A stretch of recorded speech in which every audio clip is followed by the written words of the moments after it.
Hello. Hello, Well, everyone. hello everyone. How's it going? Not bad, Adam. How are you, my mate? Not bad at all. Not bad at all. Yeah, good. How? You sound as happy as ever. Yeah, mate. I'm happy because I think I've won fantasy this week. I've got three guys left to play, and I'm like 3 points behind. I'm Easy happy win. because the Panthers are 3-2. Nobody thought it. Teddy B looks good. We all look good. So I'm happy with my American football at the moment. Apart from missing it still, obviously. It's one of those, though, isn't it, mate? Like it could be even worse after this announcement that's probably happening now. I have no idea Yeah, what true.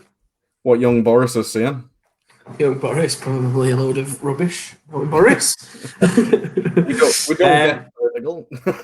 No, no, yeah. We got a good one tonight, haven't we, bud? I We think have, we've mate. got a cracking guest tonight.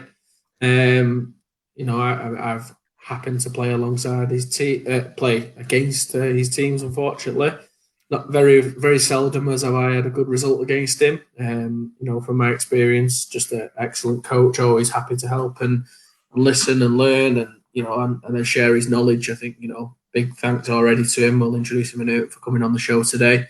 You want to do your quick plug about the music before we move on and introduce him? Yeah, so a quick one about the music. You guys have just been listening to Bear Roots, Ride the Wave.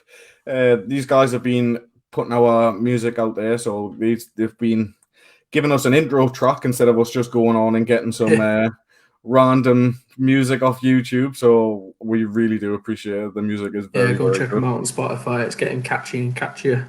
Yeah, it is, isn't it? It's like symbolic now. I know, Um, yeah. Right. I think people are sick of listening to us. Come on, let's get there. Let's what the people are here for. Give them what they want, Adam. all right, guys. Hi, Jason. Thanks very much for joining me. Good evening. How are you all doing? Very well, thanks. Fantastic. How's Yeah, things? very well. Yeah, thanks for joining us. It's Hey, a you know what? pleasure It's to an have you on. absolute pleasure. It's absolute pleasure. Anything I can do for you guys. Might even say, we'll play against each other a bunch of times. I've always got time for good people. So anytime I can help. He must be talking about me, Adam. Yeah, Good people. definitely. That's not me. Self-proclaimed as well, I think. No, I mean, thanks for coming on, Jason. It's a pleasure to have you on. We've got a pretty good show tonight, haven't we? In terms of we've had a chat this week and last, really, in terms of what's going on. This is our fifth episode, and I think we're doing, we're doing pretty well, and we're really glad to have you on. I think an interesting time. I think we've got a bit of a captive audience with football not being played. Well, uni season starting now, so. I think we'll kick off with yourself, Jason, in terms of giving us a bit of an introduction to yourself, how you got into football, your coaching journey, and then we'll let the floor is yours, I suppose, for the introduction, because I know you've got a fairly decorative past, haven't you? Yeah, it's good that university football's back. I'm back at the University of Nottingham now. We're working through things. We had our rookie tryouts these last few weeks, and we've been trying socially distanced practice. So working through the process with them, and thankfully, I've heard that the recent government announcement hasn't affected that practice, so we'll still be back to practice on Tuesday, which is awesome. For me, I think I've told this story, in various guises numerous times. I'm 41 years old, so I grew up during the late 80s, really mid to late 80s, when I think American football was massive in the UK. There was at least 2 shows on TV, and I think Americana as a whole was percolating through the national consciousness, whether it's things like the A-Team and Airwolf and Dallas and Dynasty and things like that on TV. Everywhere was kind of Americana, whether it was Reagan in the White House and Thatcher in number 10, and it kind of seemed to be Concorde flying to New York. Everything seemed to be, in your face and exciting for a young man, like 8, 9, 10 years old. So I absorbed everything. And on Sunday morning, there was the weekly Channel 4 American football show. And I remember vividly collecting these little miniature helmets. They used to get them in little blister packs of bubble gum. Collected them all, and there was a pack of crisps you can send that off, and it's the first time I've ever collected anything and sent off for it. Got a wall chart and everything, so it was kind of a big thing. Like most young boys, loved sport. I played rugby since I was 8, but American football was kind of something new and something a bit different and a bit sexy, and a bit kind of ooh. So I followed it all the way through. Played rugby all the way through school, and did pretty well with that. And when it came to my A levels, I'd like to think I'm an intelligent individual. I never seemed to do really well in my exams. So I applied to do something called an English Speaking Union Scholarship, which sent 25 or 30 students who had just finished their A levels to schools in the US and Canada on a cultural exchange. I applied for that, went through the process and got whittled down. And then next thing I know, I was in a meeting room in the middle of Mayfair, London, being interviewed by one of the interview panels with someone from Eton School, interviewing these public school boys. And here's me, an oik from Preston. I had no right to be there. And they sent me to a place called Stansted College in Canada, where I played American football for the first time. Canadian football, 12-man, 3 downs, the Rouge and the works. So I did that. Whilst I was there, I applied to university and, like I say, didn't expect, and did okay at my A levels, didn't expect to go anywhere. And I had, one space left on my UCAS form, and I put Loughborough down just as a kind of a whim because I wanted to do sport. I never thought I got in, and the first university to get back to me gave me an unconditional offer purely because of my life experience and my grades weren't terrible and this, that, and the other. Went to Loughborough with the view of playing rugby, but just fell out of rugby. Like I said, I was playing since I was 8, and I think I just kind of lost a little bit of love with it. It's with rugby, it's very much the old tide. Does your face fit? What school did you go to? It's not what you do, it's who you know. And then rediscovered American football. I played for Andy Sweeney, who was my first coach, and it's great to see he's back in the game now. He's coaching at Tamworth youth and junior team, and he really left a lasting impression on me. So I played at university, played at Loughborough for 3 years, and then Andy retired, and I thought, well, I loved my experience and my journey at Loughborough so much that I wanted to give back. What position did you play, Jason? And were you any good? Well, I started when I was in Canada. I was a fullback. I was kind of like a downhill banger. And then when I came back to UK, I played inside linebacker. So I played inside linebacker for 2 years, and then I got quite a significant head injury. I put on a load of weight. So I tore, for medical aficionados out there, I tore my pituitary gland, which affects, amongst other things, height, weight, water retention, yada, yada, yada. And I put on a bunch of weight whilst I was kind of dealing with this new illness, I guess. And then I started playing defensive line. So I played defensive line for 2 years. And then kind of my body gave up on me. So I started coaching, and I coached for 1 year as a positional coached defensive line. And then Coach Sweeney retired. The committee put it out, because it's a student-led team, put it out to attend. I applied. I was the internal candidate, and I got it. With 1 year's coaching experience, I was the head coach at Loughborough University. Was there for 6 years.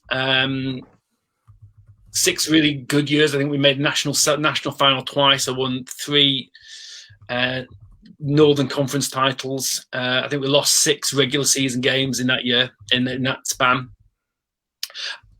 Whilst I was kind of doing it, maybe my 3rd or 4th year, Jay Alexander, who coached at Loughborough, asked me to be involved in this project he was starting up with the 2 Winter brothers and Ryan Baker. And it was a Tamworth Phoenix. He said, do you want to come on board and be a defensive coordinator? So I said, yeah, sure, why not? So I, again, very little experience of coordinating a defense because I've been a head coach and positional coach. I kind of put together a playbook and did some research, and I was DC. I was a head coach at Loughborough during the winter and defensive coordinator for Tamworth in the summer. So we did that for 2-3 years. So we got elected to the league, and then our first year in the league, we went to the Division 2 final. We played London Cobras, now the Warriors. So that kind of relationship never really went away. We got beaten in the semi-final in Division 1 by East Kilbride, and our 3rd year in the system, we beat East Kilbride in Division 1 national final, so we made the Premier League. That was 2010. So I'm a firm believer in being the best version of me that I can be. I don't want to be good. I want to be great. I want to be the best. You absorb as much information as I can, as much knowledge as I can. And when you get into American football in the UK, I think it's kind of a closed circle. You go to the same BAFCA conventions or the regional convention, you speak to the same people. You speak to Simon Hatch, you speak to Wayne Hill, you speak to Paul Sherritt, you speak to the same sort of people. Yeah, you get visiting coaches come over, which is great, but they only come here and they're in and out. Yeah. So I kind of went, you know what, I'm going to really push myself. I'm going to go and try and do this. So if I sent one email, I must have sent 50 emails to schools in the US, in Canada. And the head coach of Endicott College got back to me, who knew European football. He took a touring team to Ireland a few years back and wanted to do the same sort of thing and have a relationship where he would bring a touring team over and get to know how things in the UK exist.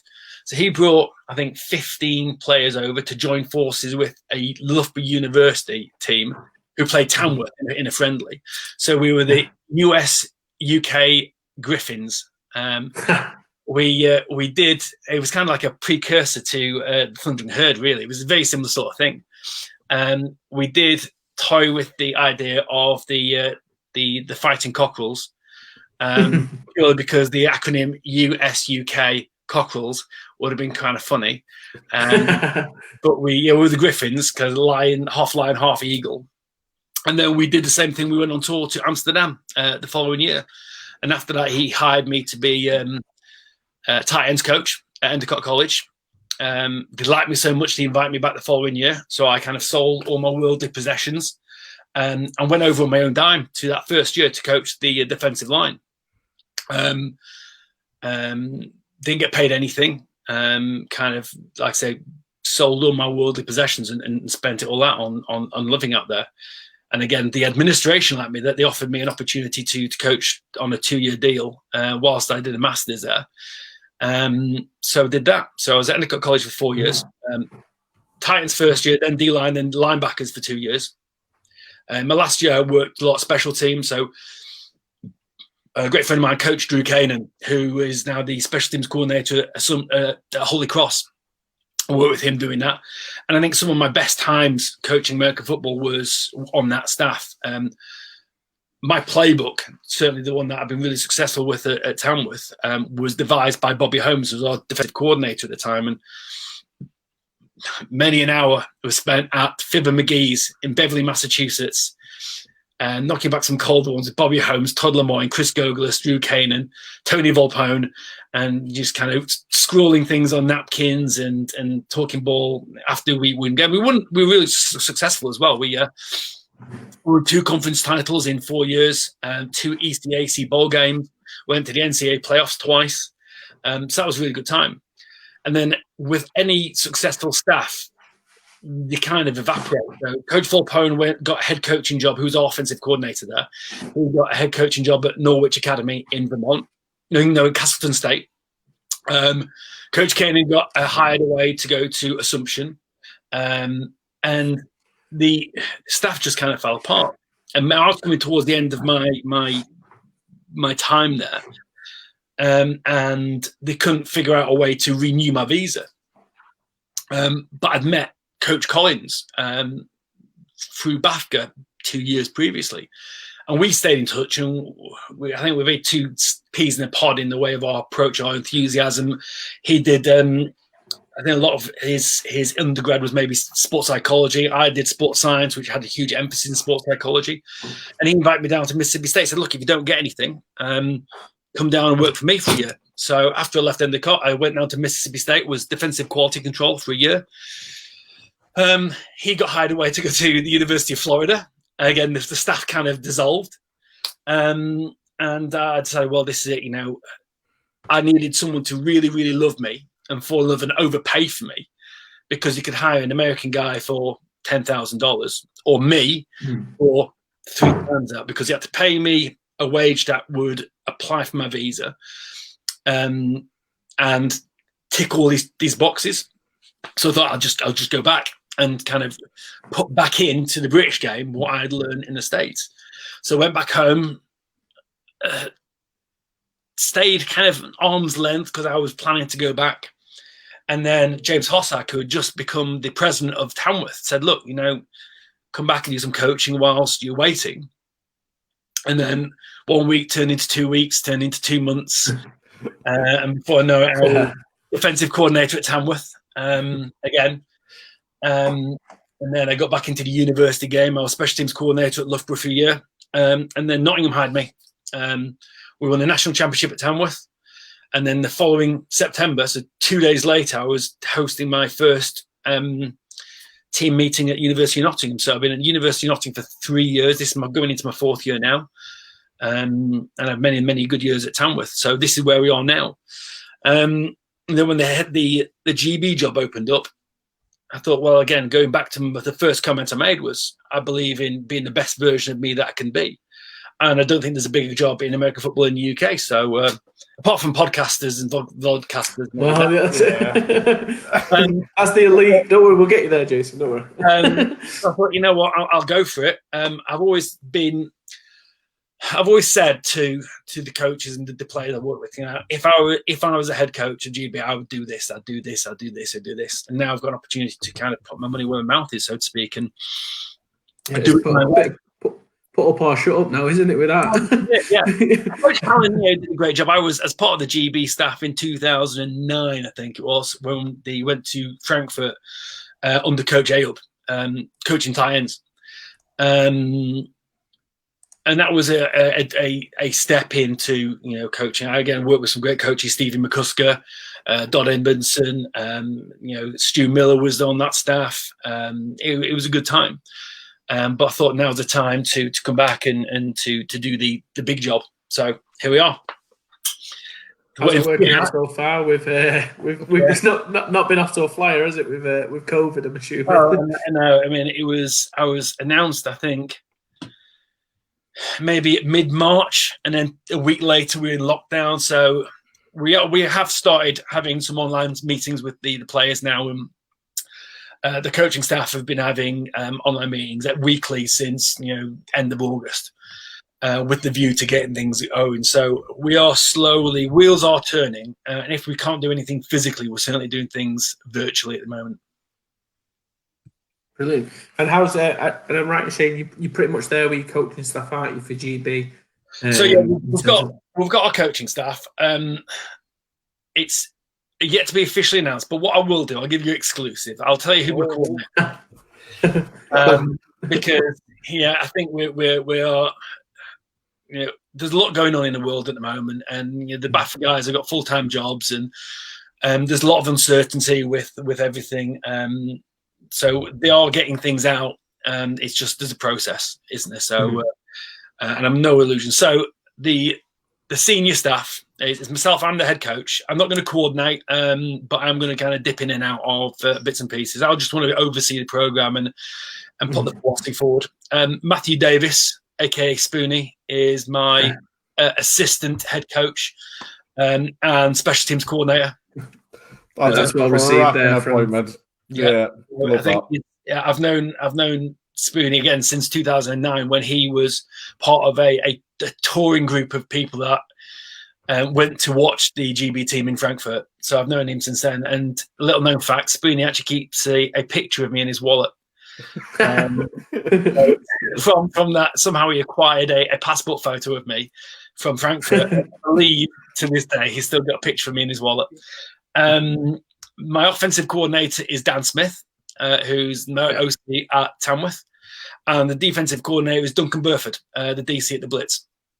I've obviously known Dan really well, working with him at Tamworth, and Duncan I've known since I was head coach at Loughborough, and he was the head coach at University of Leicester, and he's doing really good things at Leicester now, so London now. So that's the big four, if you will, and the staff I've put together, I'm pretty confident. I mean, I think I've got the best staff available. There were some people I contacted who weren't available, but I've put together a staff that I'm proud of, and I think that what I look for in staff is I know them all, I trust them all, and they're highly accountable coaches, the quality coaches, the qualified coaches, and they've all played or coached at the highest level. So I'll leave it like that, I think.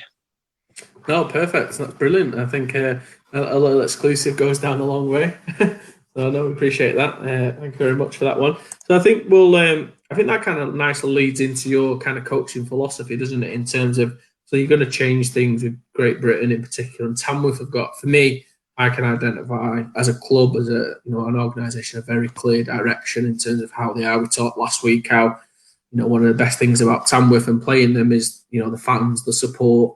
There's nothing better than going playing at Tamworth, because it's not just going to be a bloke and his dog watching, and you have the family and all that. And I'm sure, I've never seen it myself, but UON as well will be very similar. What is your philosophy and ethos that you take into each and every club? And I suppose for the people watching, it'll always relate back to how you're going to bring that into GB. Really, I think I think there's these, in terms of my philosophy, there's different things that kind of all interwoven. I think my philosophy changes where I am because I adjust to the club I'm at and what it needs. I think Tamworth is a great example of that family ethos where we recognise that we are better together. You can have a group of very talented individuals, and I think Tamworth for many years have always had sawn off, pissed off guys who don't look the type. Johnny Allwood, who's our right tackle, is like 6 foot, maybe 215 pounds. He doesn't look like a right tackle. Ash Miller, who you know really well, I guess. Unfortunately, Like a nose tackle, is 5'5", 5'5" wide, shaped like an inverted triangle. He is. And we've got these unconventional guys who just do really, really well in the scheme. So I think that family thing. When I came back to Tamworth, I installed the Ubuntu theory, where I am who I am because of who we are. We are who we are because of who I am. Everyone puts something into a community, but the individuals get back from the community. So in that way, American football is very similar, where everyone does their job individually as part of a team. They will get back from the team. And I'm always talking about, it's not a sacrifice, it's an investment. You invest your time, you invest in people, you invest in effort. A sacrifice is something where you give it and you don't get anything back. So we talk about investing our time and investing it wisely, and being careful of how we invest. Ubuntu theory really gets everyone on the same page, doesn't it? Because I was watching really does. It really does. There was a documentary with Boston Celtics where Doc Rivers enables it. And he got the 3 stars to buy into it because they said they never worked together, and then Rondo and all that, and they won the NBA championship, didn't they, for it? And that's it. And if as soon as you've got your left outside linebacker, your weak side linebacker, worrying about the play side defensive ends doing, and he's worried about the DBs doing, all of a sudden you're not doing your job. So we talk about doing your job and not worrying about anyone else. Be the best version of you that you can be, and trust one another, and trust and belief, and those sort of things, those soft skills, the things that you can't coach. Being on time, being punctual, being accountable, reliable, being a good teammate, being a good leader. All these things kind of tie into what we do. We can coach football. The coaching staff, I think at Tamworth, myself, Dan Smith and Alan Steele, who's often unrecognised as, was really the missing piece of our jigsaw, when he came on board as a special teams coordinator, as the coordinators, and Hossers, the president. I think what we did was trusted and enabled each other and empowered each other. I think that's the other thing, is empowering each other to be the best version of themselves that they can be. Yeah. And the family thing kind of builds into that, in that it's not just the people on the field, but the people on the sideline. So I talk about 4 phases to a game. It's offense, it's defense, it's special teams, and it's the sideline. So while the 11 chosen players for that player on the field busting a gut on the field, you should have 50, 60 guys busting a gut on the sideline, making noise. And that permeates into the stand. And then you've got, family members buying into it, actual physical family members, mums, dads, brothers, boyfriends, girlfriends, pets, brothers, sisters, they all come down and they feed into it. And I think it was the national semi-final 3 years ago against the Warriors. Atherstone. I don't know if she ever played there, Mike. It was just a field in the middle of nowhere. Yeah. It was so noisy. It was really good, and everyone had the horns. So they were called the Kruvuzela because they had all the horns. And then the band now because of that. to Worcester. And I should say that was my partner Eleanor and Malachi's first ever game was the semi-final game. So they didn't see me lose for a long, long time. So they were lucky charms for in many ways. They were listening to the podcast in the living room at the moment. And then they took it to the national final at Worcester, where it was a sea of orange, and I think everyone was looking. It was the highest attended national final for a long, long time. And I think that the noise and the excitement, I don't know whether the neutrals wanted someone other than a London team to win, but we did. sort of thing again. We want to empower the fans to have fun and enjoy it. It's a stupid game, guys. It's a stupid game. It's a stupid if it's all game. We look ridiculous. Yeah, it's true. But, we love it. We do it because we love it. And the people come and watch because they love it and they love the processes and they love the players. And when you've got people buying T-shirts and chipping in, and it becomes this almost like a village, really, where everyone knows one another. You say hello to one another. You may not be best mates, but you there's a look in the eye that we're in this together. It's not easy to install that, though, is it? I mean, going in I only know from our experience. We have our coaching staff have implemented. We have something similar called Juice, where obviously we celebrate everything. We're never negative to the other sideline. It's all about being proactive, and that it actually gets under the skin of the opponents when you're celebrating a 3-yard gain, and they're kind of like, and you can see it having that effect, and that's one of our big things is Juice, and we cheer everything on. Obviously, when it starts raining and you're up at half time, sometimes the juice goes away. Sometimes, but it is a big thing. But it's not easy to implement, is it? You have to get through those awkward times, don't you, early on? Yeah, I think you need to again empower players, empower coaches, get the right people, surround people on the same mission as you is really important. And I think we were really lucky that Tamworth team that I came back to was the same players that were there the first time around, and they came through because the whole Tamworth Phoenix were built because the Tamworth Trojans youth team were Dave and Ed and Ryan and John Riddler and Jay Alexander. They created this, and they didn't want to send. They didn't like the opportunities for players leaving youth and junior football to go into adult. The regional, I'm not naming names and teams, but the opportunities for those players who were graduating into senior football weren't great, or they didn't believe in the coaching staff. So they created their own team. So on that team, there were people like Daniel Norgrove, Steve Gregory, Chris Thacker, Tom Tanderella. There must have been more than that. There's a bunch of really good guys, and they were there when I came back, and then they were there at the national final when we won it. So they were there day one. Yeah. And Steve Gregory is still there. Steve is still Steve. Yeah, he is Mr. Phoenix. And I don't think you can find someone who is more passionate about the sport, more passionate about his mates, and being a good teammate. And I think that's the first thing you need to impress is, before you're a good player, be a good teammate, be a good person. And that's another kind of thread that is all woven through my coaching philosophy is I want good people first and foremost. I can coach football. We can coach football. We can get you up to speed. If you're a good person, then that's a good start. I'm not sure whether you read or heard of a book called Legacy about the All Blacks. They believe a good person makes a better All Black. They look at people first. There's such a demand for places in the All Blacks team that when two players are level, they look at who the better person is. Yeah. And another thing they look at the selection process is say no dickheads. If you act up online, socially, yada yada yada, you're not worth it. We're not going to invest our time in you. Again, that word invest. Yeah.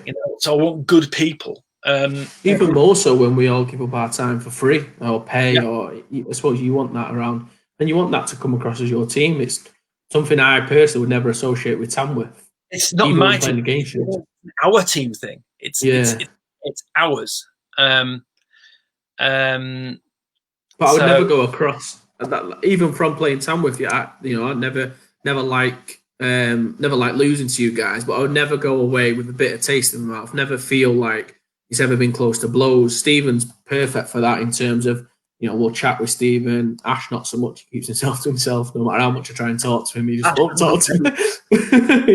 He won't play the game. But that, I suppose, it comes from the top and your coaching staff and the team, doesn't it? In terms of instilling that. I think, and respect flows both ways. I've got a lot of time for every single coach in the Northern Conference and all the teams in the Northern Conference. Well, last year there was an anomaly, but a lot of time. Coaches certainly, players certainly, maybe not some organisations and GMs, but it's real recognise real. I think and good people recognise good people, and like I say, you're dead right. We pay to play, we pay to coach. This isn't an occupation. So it is our experience that we get back, and again, going back to that investment, you get back what you put in. So kind of everyone pulling together is a big deal, and working together. I think that is best summed up by another kind of meme or trope that is interlaced and it keeps coming back to me. You see it in my Twitter handle, it's Fast Boat Coach. The story about Ben Hunt Davis and the men's coxed eights in 2000 Olympics, where they hadn't won, the coxed eights hadn't won a gold medal since 1908. And it was said that they weren't as organised as the Australians, they weren't as wealthy as the Americans, they didn't have the efficiency of the Germans. And in the 4 years running up to the 2000 Olympics, they were going, look, we can approach this one of three ways. We can either maintain the status quo, maybe we medal, maybe we don't, maybe we get in the final, maybe we don't. We can jack it all in because we'll never be those teams. Or you look at it another way, and everything we do, we ask ourselves one question. We're never confronted with do we get up early to get on the rowing machine? Do we do this training camp? Do we do this? They ask themselves one thing: does it make the boat go faster? Is it going to help us get to where we are? So I relayed that story to the Loughborough team I coached before I went to the States. I said, look, we're all in this team together. When we pull hard and pull long and pull strong together, we can achieve wonderful things. So when you're kind of wondering whether, it's cold and it's wet and it's raining outside, it's winter football, and we train on Wednesday night, which was a big night at the student union. You could go to the student union or you could come to practice. What's going to make our boat go faster? Going to the gym, working out. And in that team that we worked with, there was Jack Daly, there was Adam Hope, there was a bunch of guys who went on to do really good things in British football.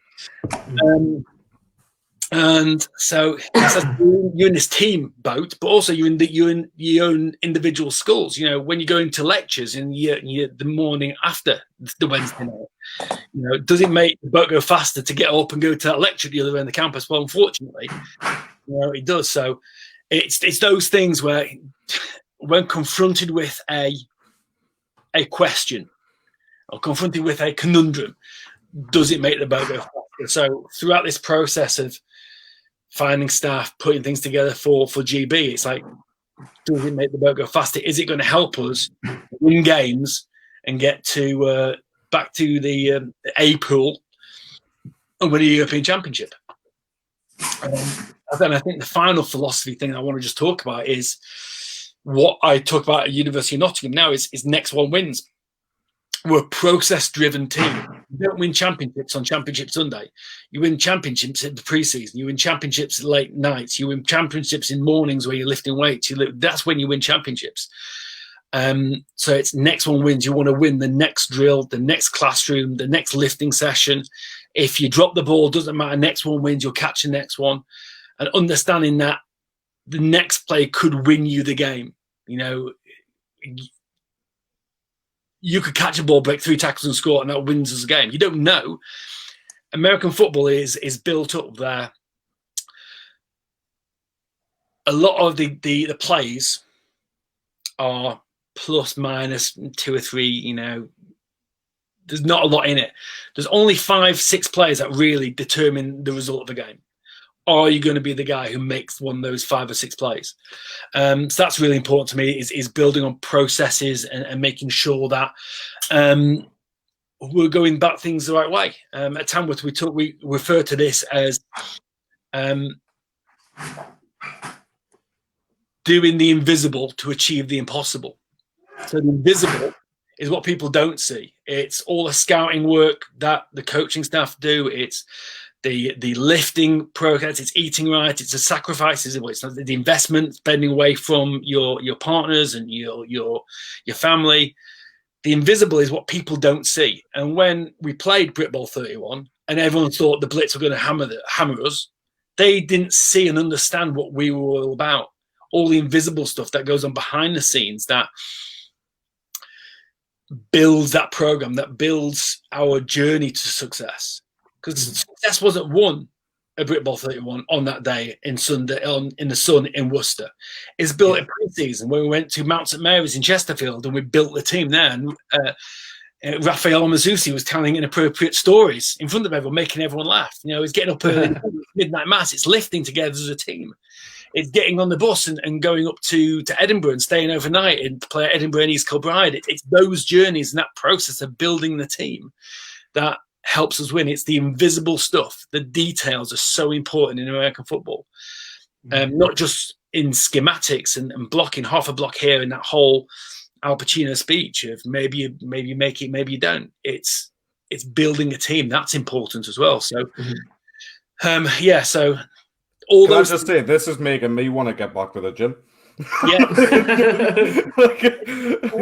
all these things are kind of, I don't think I have one philosophy. I can't tie it down to what I am at the core of me. I think that there's different kind of things. I am the product of all of my experiences. So everything I am now, it's Bobby Holmes, it's Andy Sweeney, it's Paul Sherry, it's JB Wells, it's Jeff Collins, it's Dan Mullen, it's all these, it's Martin Hilton, it's James. All these people, these influences on me have made me the coach I am today.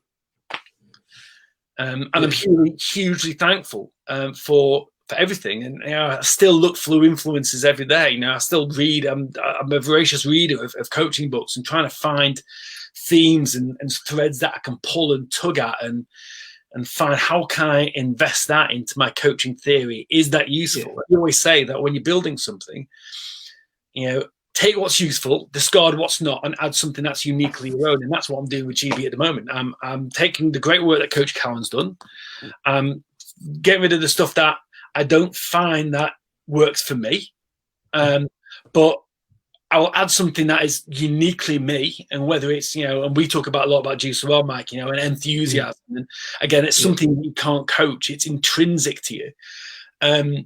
So and putting it in. So hopefully I can tie all these threads up and put a nice bow and put a box and put this product on the field. And look, I'm in no illusions that we're going to get naysayers. Britball built where, I think it's not just Britball, maybe it's British culture that, they want to put people down, and you look at the forums and this, that, and the other, and no one's really happy unless they're slagging someone off or writing a meme that's cruel and unnecessary.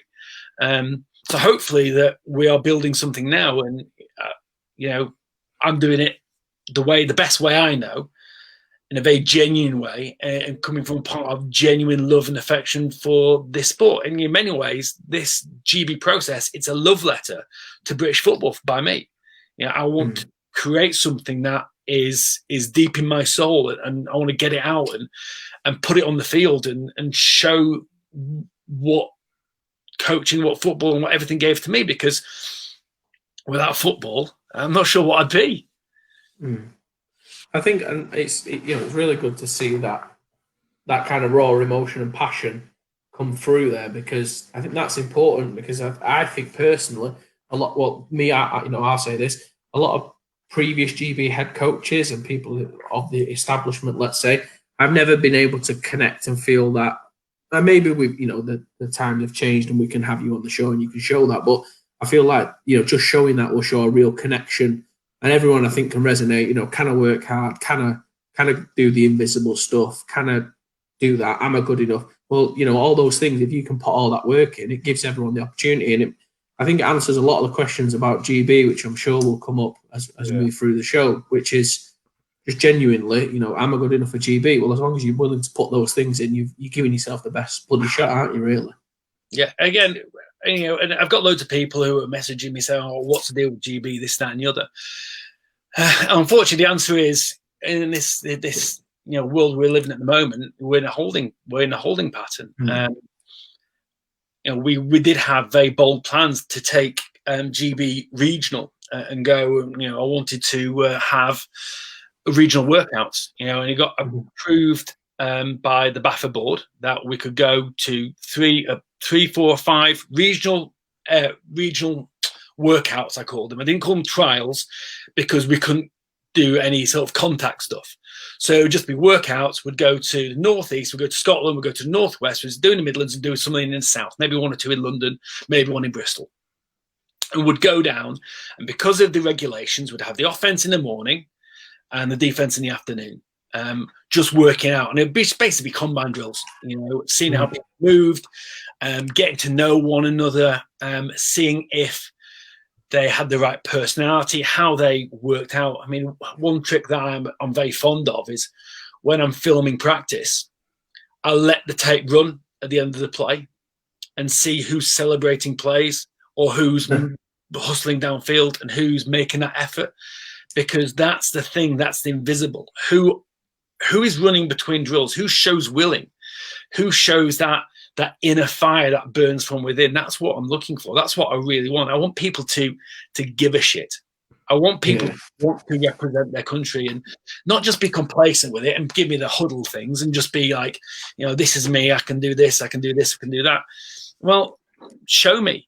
And the only reason they can show me is if I go to them, because I don't want to leave it to people to unsolicited calls and huddle tapes coming to me. I want to see them and meet them and look in their eyes and say, "Oh, are you the right person?" I think. No, I was just going to say, and I think it's really good to hear because, again, just my opinion, it always felt like it was talent over reputation, and my issue with I played against GB guys, and in the past, for me, the GB, I've said it on the show before, it's the pinnacle of our sport in the UK, and the under-19 side of it, maybe not so much anymore.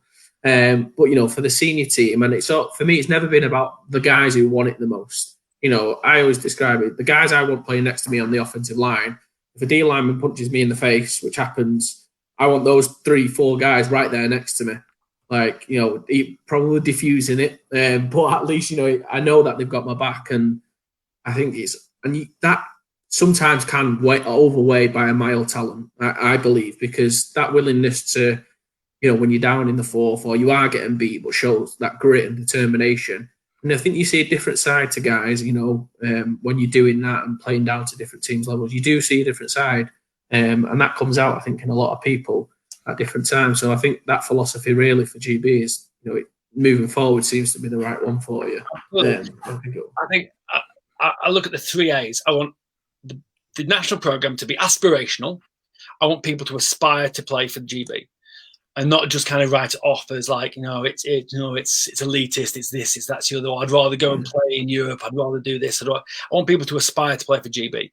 I want to make it an achievable goal. So going out into the regions and showing that, you can play for the national program. I want to, as part of, we've just had a vote on in the players we've got about the player-led leadership team.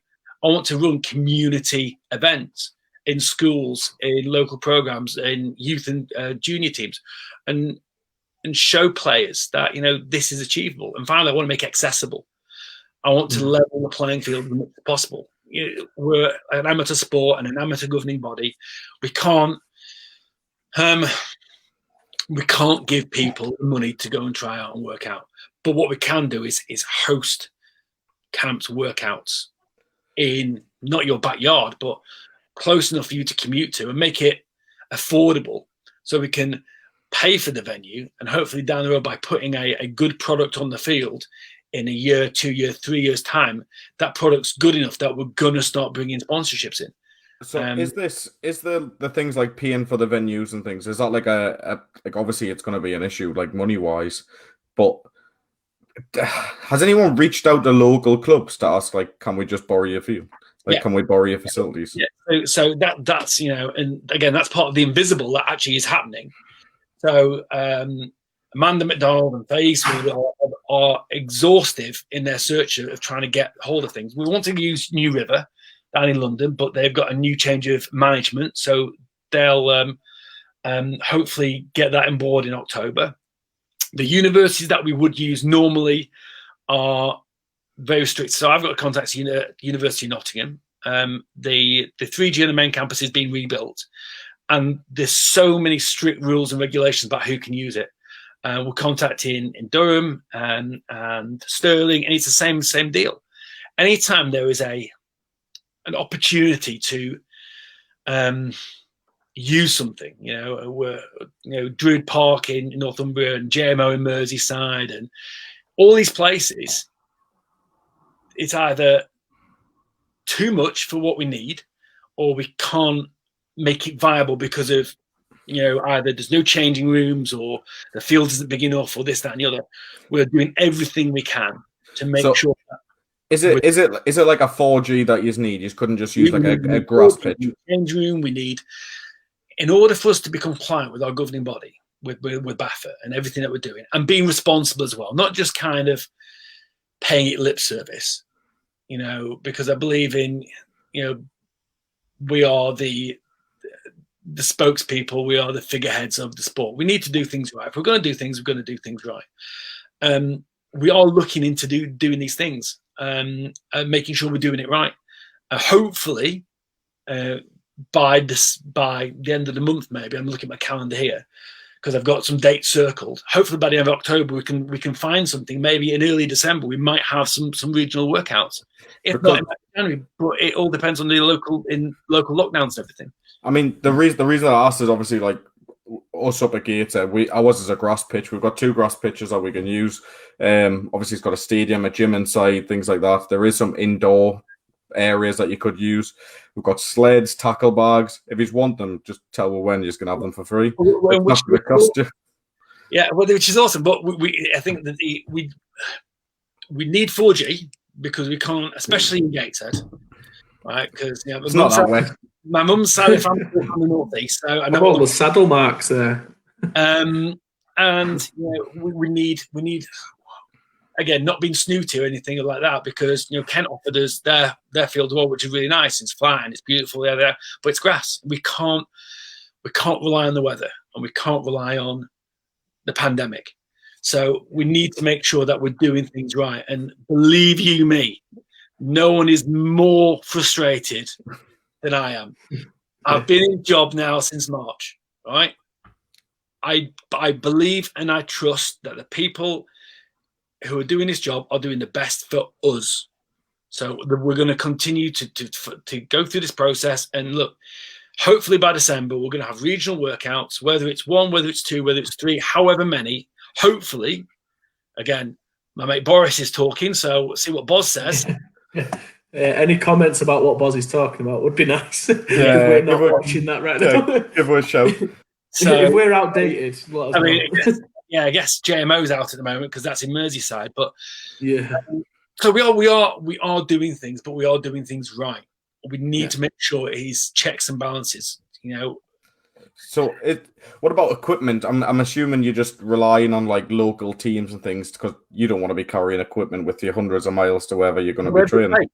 Whatever it takes. I know I can only really speak for Nottingham, but we've got a good set here, and I know GB do have some equipment. So initially, for these workouts, in terms of equipment, we don't need that much because we have to wipe everything down and yada yada yada.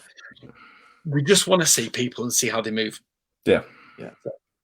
And I suppose, like you said, more important there for you there, Jason, is to look into their eyes and know what type of man and person they are. Mm-hmm. Thanks, Joe, for the comment. We'll just dive into a couple of comments here. We've got a couple of questions coming through. Joe, I like this podcast. A lot of great insight and passion. So, kind of resonating what I said before in terms of that passion coming through. from Pete Laird. Jason, can you talk about the benefits of talent cycle, knowledge transfer benefits from GP programs? I think we touched on this a little bit last week, didn't we, with Neil? Yeah. In terms of all the jargon, Pete. You don't need it. I know. Can Jason, could you make sure that that's friendly for our audience? Because I just read it out. So I think that it's really important. So what we need to do is make sure that. And again, I listened to the Under-19 podcast last week, and I think Neil and John did a really good job. I think that the process of going through Under-19 and through university football and through GB is making sure that the knowledge and everything is retained, and make sure that we are communicating and things are translatable. Yeah, so junior football in the UK is 9 on 9, and I know internationally play 11 on 11. But we need to make sure that we are making it, again, it goes back to that accessible and the achievable thing. And, and I'm trying to recruit at the moment for the University of Nottingham under-19 players. So if they need under-19 players out there, get in touch. Hey, that's a free plug, don't worry. You get that. That's usually Adam's job on the show, so you're fine, nice. We want to make sure that we are making sure that there is a clear pathway. And players know exactly what it takes at each level. And I'd like to think that the standards that Coach McMaster has at under-19, Coach Hill has at the university level, I have at senior team, the flag and the youth and the women's. We have to have the same goals, objectives. And whilst we may flavour the casserole slightly differently, it's got to be the same sort of thing. It's got to be the same. This is what we're looking for in terms of a player, and sharing knowledge and making sure that as a good player under 19 level and good player at university level that we get, we share. I think British football, one of the real negatives about British football is this is my ball. I'm not sharing it because go away. This is my team. Oh, someone's fallen out with me at this club. I'll start a new club 12 miles down the road. It's BS. So I think we need to, as a community, we need to share. We need to make sure that we're communicating better and understand that we're all in this together. Life, no one gets out alive. Life is what you make of it, and our sport. And our nationally governing body in Britball as a whole, it is what you make of it. You can either be a sapper and take energy out of it, or put back into it. And whilst I'm sure I have a good laugh at some of the things that posted, some of the things that go on online, I just disagree with thoroughly because it's just cruel and it's unnecessary. So I just want to bespeak and really motivate and speak out and say, look, let's work together on everything. Let's not cut each other down. Perfect example. You play for the Titans. I'm at Tamworth. There's no rivalry here. Maybe it's a friendly rivalry, but there's no animal. Same with the guys at Sheffield. I've got a lot of time for Coach Chester's in Sheffield, and the guys at Merseyside, and I get on really well with Coach Allen at the Warriors, and I get on really well with the guys at the Blitz. On the field, for 4 quarters, we want to knock the living daylights out of each other. But at the end, we should shake hands and understand that we're all in this together. Let's share. Let's make sure that we are, going through things, and making sure that there's constantly people coming through. Even as simple as sharing film. I think we struggled in the past. Like, I'm pretty sure in the North, we all just have a group, don't we, where everyone just shares film and it's just readily available. Still, for the life of me, I don't know why you'd ever hold back film or why you would want that to not be. If you've got it, share it, and you're usually going to get it reciprocal anyway. And get it back because I'm always happy to share because I think it makes our game better. I mean, something that I want to see brought in is the terminology passed down from, obviously, so if you're calling a go or a fly or however you pass it on, I want that passed all the way down as well. Absolutely. And I think that's important. I think our playbooks will be different. I think you can't ask coaches to go against their philosophy in terms of scheme, But I think there is some benefit from talking about what is a sail route, what is this concept, what is and make sure our language is the same. And that's one thing I'm trying to build is our language. So I think the best example of that is thud contact. Yeah, I was going to say tempo in sessions at least. Tempo in session, I think that's huge because that's philosophy as well. That is okay, we are good contact, or we're loud on the line, or we are live. That is different from for us three and probably everyone listening here. Their definition of thud or whatever is different. So I think things like that need to be unified as well, and how we dress and how we communicate and the language we use. The language is so important. Mm-hmm. I mean, even things like the passing tree for itself. So we used to follow what the adult team used to do, and then I got some footballs, like I play coach football. There's other balls available, where they've got like the passing tree drawn on. They're called like specific things. Yeah. So I was going into schools with these balls, and they're called like a fly or whatever it is on the ball. Nine, yeah. So I had to go back to the adult team and say, now I'm bringing in kids to the team that are like 8 years old. Like, you're gonna have to call everything this now, like, just because it just matches in when I'm going into schools, they know what you're talking about. Yeah. And I mean, I'd like to see that passed down from obviously the men's team all the way down to juniors, and then filter to youth and junior coaches, so they can the system may be different, but they know what you're talking about. It just makes that, for me, just makes sense. Like, I'm just going to go to a couple of we've had the same question twice now. So Steve, coach, do you have an upper age limit for the GB squad? Asking for a friend, maybe himself. Big shout out to Steve, legend. And I think ballers can ball, and I don't think there's no upper age limit as long as you can, you have that. I think James Hossack's a great example. I think Hoss is still one of the best receivers in the game. 84 years old or whatever he is now. Hoss, his age, size, his feet and his knees and his shoulders are giving up. And I've got a lot of time for James. I've known James since he was a fresher at Loughborough. I think that whilst we are looking to the future, we do need to kind of keep that in mind. What my envisage, or plan for this rotation of GB was to take the 65 players we have currently, add about 30 to 40 players from the regional workouts to have a 100-man squad and have weekly workouts. So have almost like two teams in one, a first team and a second team, so you can scrimmage against each other. And if anyone had things that got in the way, practice wouldn't be ruined because we're missing 3 linemen. And then June, July, narrow that down to a 17-5-man squad to select the 45 for game. So, I think all shapes, all sizes. And the other thing I really want to talk about, special teams, is that I'd rather take a specialist long snapper or a specialist guy who runs down and covers kicks than the 6th wide receiver or the 4th or 5th running back or the 6th. Still got a chance, boys. I can long snap. If you can long snap like a laser, then I'm certainly listening. I was going to say it's definitely not. I'm telling you, it's definitely not chasing down kicks, then, mate.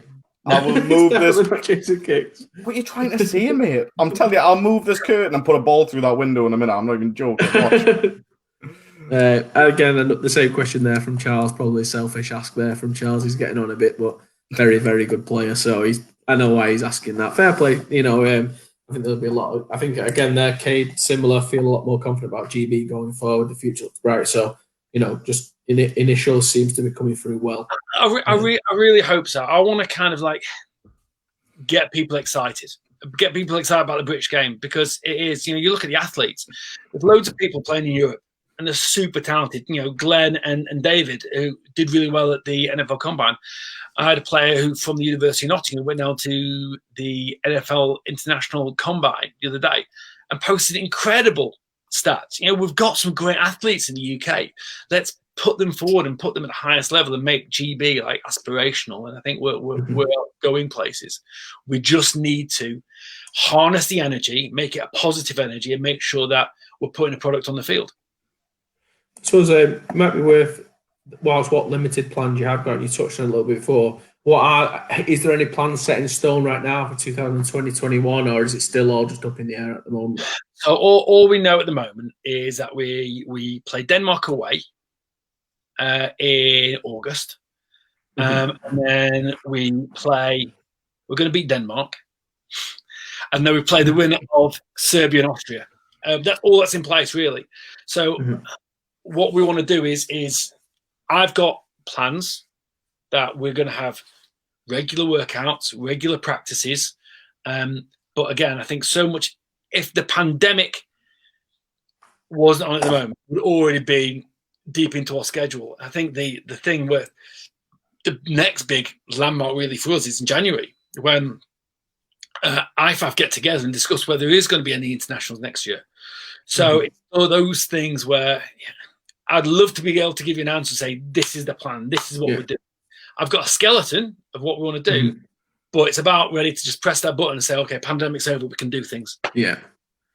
We had a question here from Klusky, Mike. Jason, do you see universities being a hub for youth junior football regionally? For me, they have all the elements needed in region to support youth ball if structured correctly. That's really good. And I've got a lot of time for Coach Klusky. I've known Mike for a long time, and hopefully I'll recruit his son to play for the University of Nottingham. Scholarships available in the near future. And it's funny how things are going cyclical. So coaches I used to work with, their sons are coming through. So Coach Sweeney's son coming through, Coach Sherwood's son. So I'm excited to kind of recruit the next generation. I think universities are really important. I think that the facilities up in Leeds, the Leeds Beckett, they've got some great facilities. Nottingham, we've got some great stuff. For taking players to the next level, I think it's really important. I think more than universities and teams and this and the other, I think what is important is coaching, quality of coaching. I think British football falls down in number and quality of coaches. If you look at all the teams, youth, junior, flag, women's, university, senior, yada, yada, yada, so many teams, we need to do a better job of bringing coaches through. And finding coaches and identifying coaches, and hopefully that's going to come when the British game matures a little bit, because I think we're going through a real rude patch at the moment, a real purple patch of players playing the game, and I want to see people kind of continuing to just in Mike's response, continuing to give back. I hear blue and orange is nice as well, Mike. But then you've got to live in Sunderland. I mean, you could go to Huddersfield and you'll get nothing but really drunk. I'm assuming that's not. I think it's universities. I think certainly they've got the facilities, and I think certainly the universities at a higher level have got a really good level of coaching as well. So you're right; it does have the elements to support it, and I think again it goes back to what I'm saying about sharing. I think some coaches are very protective of what they've got. We've got a really good thing going there. Listen to your podcast last week with the under-19 guys. I think Tamworth. We talked about the 4 finalists or the semi-finalists. What Tamworth are doing, we are starting to develop. We're starting to develop a really good youth and junior program, and we've got some really good coaches at Tamworth who are fed down from the senior team, and they're doing some really good things. So I think I wouldn't be so militant to say it has to be done at universities, because I think some really good products put out there by the youth and junior teams. I've been down to the last few youth and junior practices, and it's awesome the stuff they're doing. Certainly, I agree with Coach Klusky that universities do have a lot of really good facilities, and sharing. Sharing. I should stop looking at the comments. It's difficult. No, sharing the coaches and the facilities they've got. University of Nottingham, we're currently rebuilding our AstroTurf, so it's going to have gooseneck posts, it's going to have scoreboard, it's going to have built-in American football lines, it's going to have built-in video and analysis streaming software. And it's going to be possibly the best facility in the UK for American football. That's a shout. That's a shout. Nice, because seriously, in 12 months' time, when it's built, I think we're going to have a real good thing on there. So to move this on from a uni recruitment process for all involved here, I'm going to narrow this down to one. So Dylan Patel, I'm a new coach. Any tips on how to be a good coach? Any suggestions? I'm going to let you have one tip. Obviously, best tip what you can give to a new coach. Be a sponge. Be a voracious reader. Watch. When you're watching football, ask yourself why. Why are coaches making that call? Why are coaches doing this? Why are they aligning this way? Because let me tell you, there's no mystery in American football. Coaches do things a certain way, and the best plays that I've seen drawn up are the ones that are almost counterintuitive. So put yourself in the mind of the coach, going, well, why am I doing it? You go, well, how would I get that to be the end point? So if they want to play on the field, how would I coach that? How would I coach a blocking? How would I coach the receivers? What stem would I have to run? How would I change that if they're a man versus zone? So just be a sponge and critically evaluate everything that you do and coaches around you do.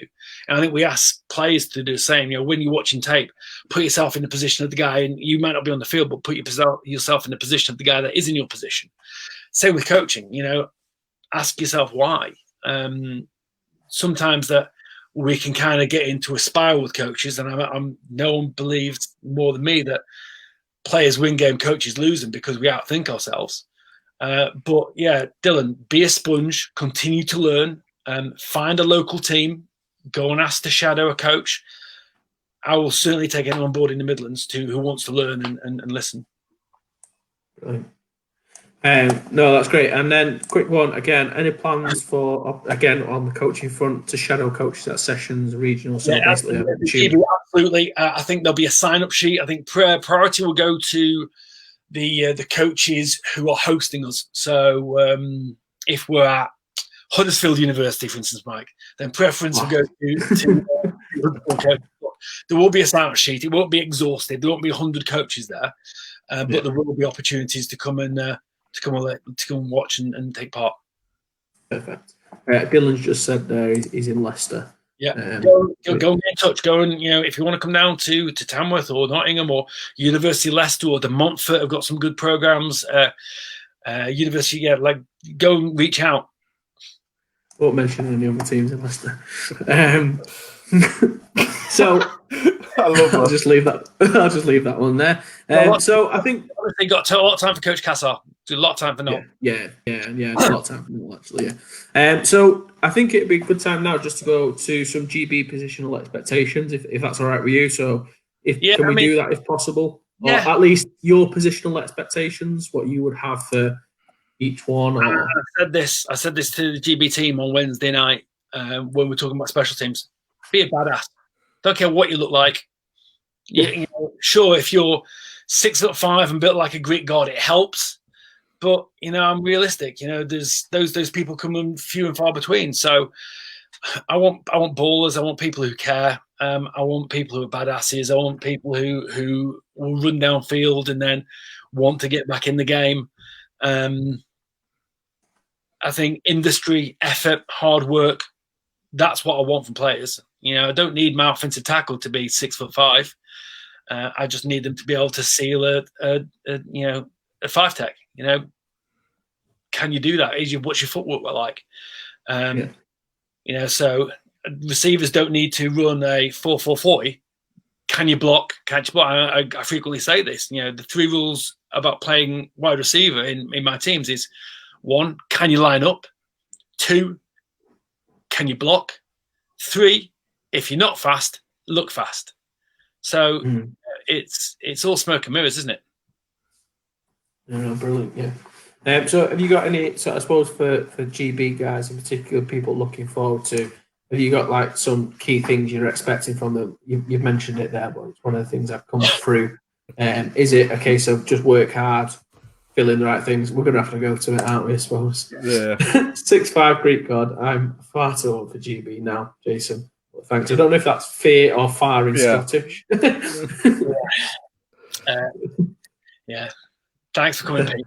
A lot of time to say. Again, this is the good thing about this is seeing the people who pop up on the stream and coach that we coach against. a lot of time for people like Pete and Mike and the guys up and down the country, and we're all in this together. You know, the hours that I put in at Nottingham, at Tamworth, and at GB, the same hours that Pete puts in, the same hours that Mike puts in, the same hours that all the coaches around the country put in. So, enough love for the coaches who do things right, and these guys do things right. No, go on. What you say? So in terms, it's all about the fire that burns from within. You know, there's going to be a point where you're not physically able to block the players that we're playing. So I think what we're trying to do at GB is almost engage in guerrilla warfare and find different ways of getting. I don't want to stand in the pocket and run a pro-style offense when we're outmatched by the Austrians who we're going to play. So we're going to find ways of, you know, the Danes are built like Vikings. So we're going to find ways of putting our players in a position to succeed. Whoever the 65, whoever the 100 is, whoever the 45 we all take to Denmark, we need to find a way to put them in succeed. It shouldn't be up to the players to fit a certain mold. It should be up to the coaches to build the mold around them. What about some of the guys that are in like lower divisions? Because I mean, there's some. I know there's people get frowned upon on this, but there is some hellish players in Division 2 and Division 1 that.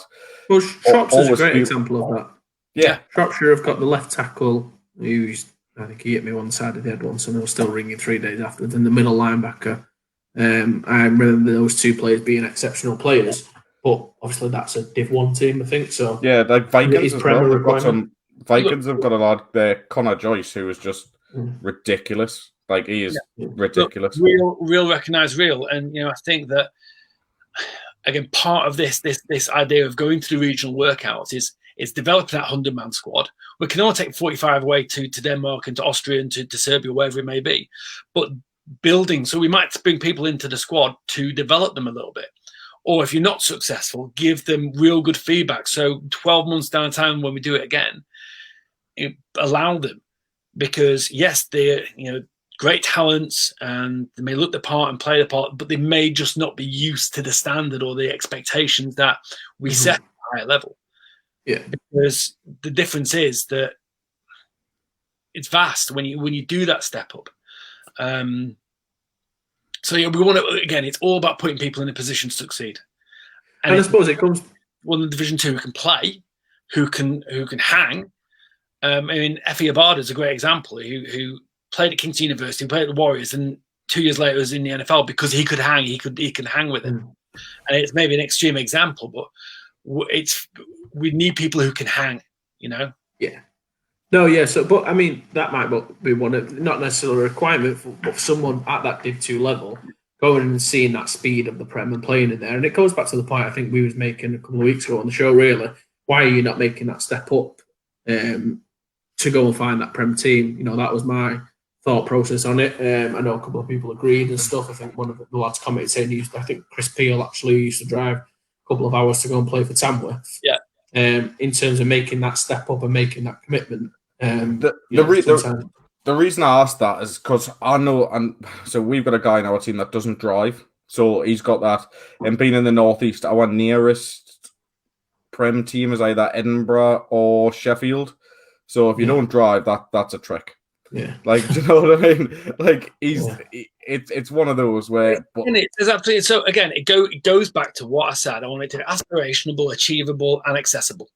Yeah. You know, I want to go out, and that's why I want to go to the Northeast to look at players, because I recognise there aren't any Prem teams. You know, there's Durham in the University Prem, but between Edinburgh and between Sheffield, there's nothing. You can go over to Manchester or over to Merseyside, but there's you know, we need to make sure we are being exhaustive in our search, make sure we do get the right blend of people and athletes to you know, build our national programme. Yeah, perfect. So a bit more, obviously, anyone feel free to drop in any more comments and questions. We're going to go to some more questions in a bit from Instagram. But just for you, Jason, I know this was one of my, let's say, biggest differences I saw when moving to the Prem was how much coaches prepare differently. and what goes in. So this was one of my questions, really, but really interested to see how you prepare, how you go about preparing for games. What does that game week look like, or two? Because for me, that's what separates those divisions. I'll be honest with you. But what I've done, I've actually prepared a little bit because I knew this was coming. Yeah. To show you the amount of effort that goes into preparing games, so I could share my screen. Now, would this work? And should do in the grand scheme. Technology should allow us to do this. I'm going to share the screen, so I'm going to close. All of that should. So let's just okay, share screen. Okay, okay. Oh, Gordon Bennett, it's doing things. It should be all right. Once you click on it, it normally asks you for like which page you want to share or whatever. Well, I've just done what I need to do. So do that. Okay. Later. Okay. If I can share, let's see. We're gonna do this. Share application window, entire screen, Chrome tab.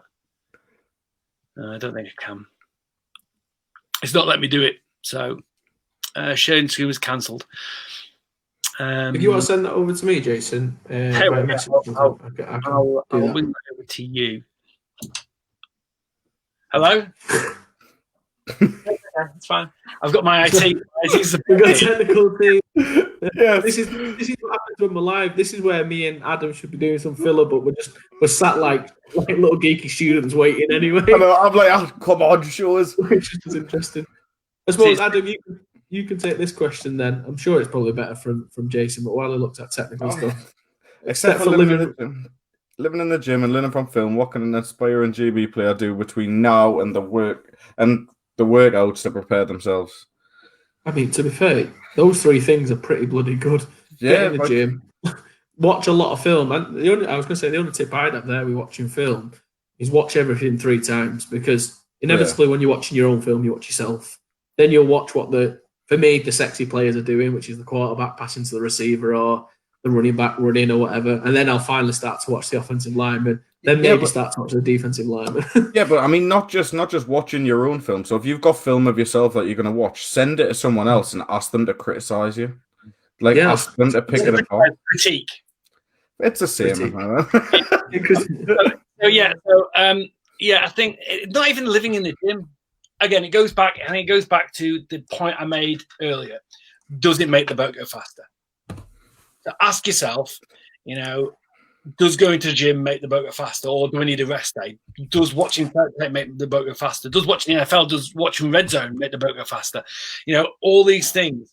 It's not just as easy as meat and potatoes, because you need a little bit of gravy on there. You need your veg.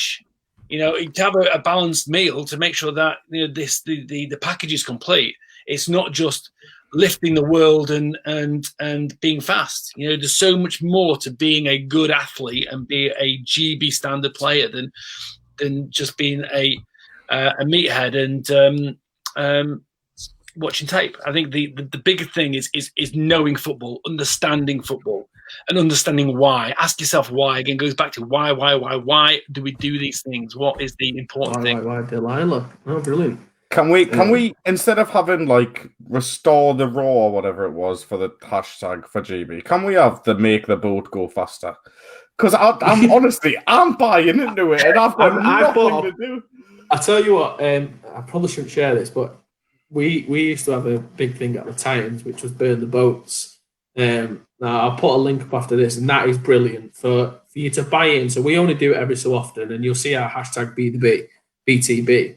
And the Titans lads will probably kill me for sharing this, but that's a fantastic thing to get involved with. That's the same kind of thing, and I think it's a story about when someone that they was invading a country, something like that. Anyway, it's a famous story. And anyway, what happens is obviously resonated with you, Mike. I know. Luke Callum will kill me, by the way, for not paying attention more. But it's about when you're going to invade somewhere. No one had ever invaded this place, and what the principle is when you go in to invade it, you burn your own boats. So the only way you're getting out there is on their boats. And that kind of that's what we like. It's just a boat related story for everyone there. I would kill sometimes. Hopefully my emails came through from Jason. And just following on, so I can see the next question from Wayne. We're very similar. Wayne is a great example of a player who's really worked really hard. As long as I've known when, he's got better and better. And now he's a physical specimen, working hard and doing really well in Europe. And I think that words of wisdom is just believe in yourself. I think belief is so important. If you can believe it, then you can achieve it. Don't take no for an answer. You know, if I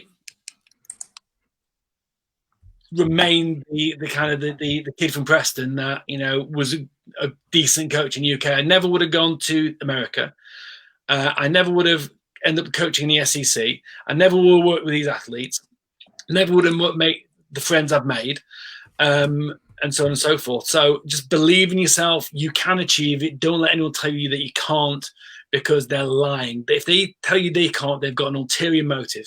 It's poison. Believe in yourself. Cool. And Wayne is coming on the show in a couple of weeks as well. So we're going to talk a little bit more serious. I think the third or fourth slide there. It's got fourth slide. He stopped sharing his screen again. I know, yeah, I turned it off there just so we can share screen. Oh, we'll go to the fourth slide. Is this one? This one? Okay. Right.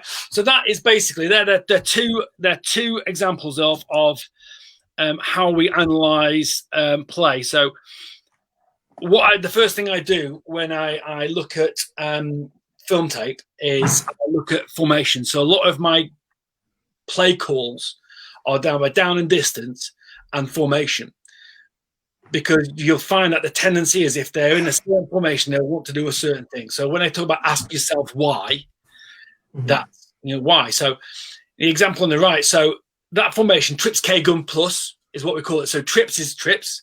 K tells me that the K receiver, so they're in 10 personnel. There's no wide, there's no tight end there. K is on the line. Gun plus means the running back is to the plus side, to the strength. So in trips K gun plus, they were 60% pass. You know, and you look at the pass, you know, 28% of all their players were sprint flood.